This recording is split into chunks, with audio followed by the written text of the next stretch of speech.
সন্ত্রাসীকে চক্ষু বিজ্ঞান হাসপাতাল থেকে গ্রেপ্তার করা হয়েছে।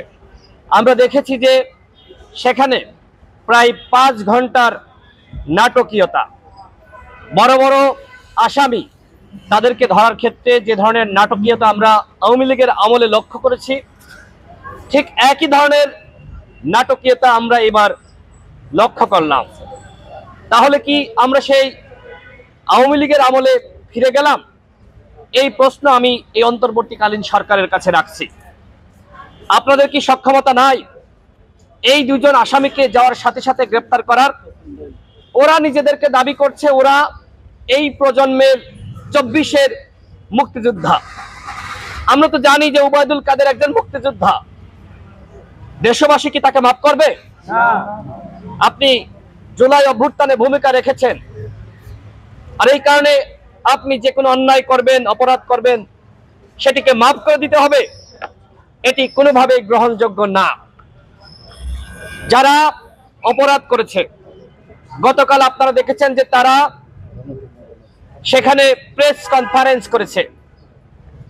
তাদের বক্তব্য ইতিমধ্যে হাসান আল মামুন বলেছেন যে অত্যন্ত ঔদ্ধত্যপূর্ণ বক্তব্য তারা রেখেছেন।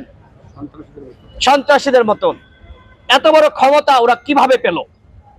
অপরাধ করার পরেও সাংবাদিক সম্মেলন, একজন অপরাধী এবং একই সাথে মামলার এজাহারভুক্ত আসামি, তিনি কি সাংবাদিক সম্মেলন করতে পারেন? না। এই সাহসিকতা সে কোথায় পেল? আমরা দেখেছি যে জাতীয় নাগরিক কমিটির মুখপাত্র, বৈষম্য বিরোধী ছাত্র আন্দোলনের অন্যতম নেতৃত্ব সার্জিস, তিনি নিজে ওই অপরাধীদের যে প্রেস কনফারেন্স, সেটার নোটিশ সাংবাদিকদের কাছে একটি গ্রুপে তিনি নিজে তার হোয়াটসঅ্যাপ আইডি থেকে প্রেরণ করেছেন। কেন, কি কারণে? ওই অপরাধীদের সাথে আপনার সম্পর্ক কি, সেটি আমরা জানতে চাই। কেন আপনি তাদের হয়ে তাদের নোটিশ সাংবাদিকদের গ্রুপে আপনি পাঠাবেন? আপনি কি তাদেরকে রক্ষা করতে চান?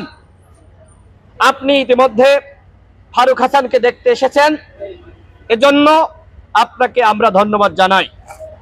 কিন্তু দেখতে আসার পরেও আবার সেই অপরাধীদের সাথে সম্পর্ক, তাদের নোটিশ সাংবাদিকদের গ্রুপে পাঠানো, এইটাকে আমরা খুব ছোটভাবে দেখছি না। আমরা জাতীয় নাগরিক কমিটির আহ্বায়ক, সদস্য সচিব সহ যারা আছে তাদের দৃষ্টি আকর্ষণ করছি, এই বিষয়টি আপনাদেরকে খতিয়ে দেখতে হবে।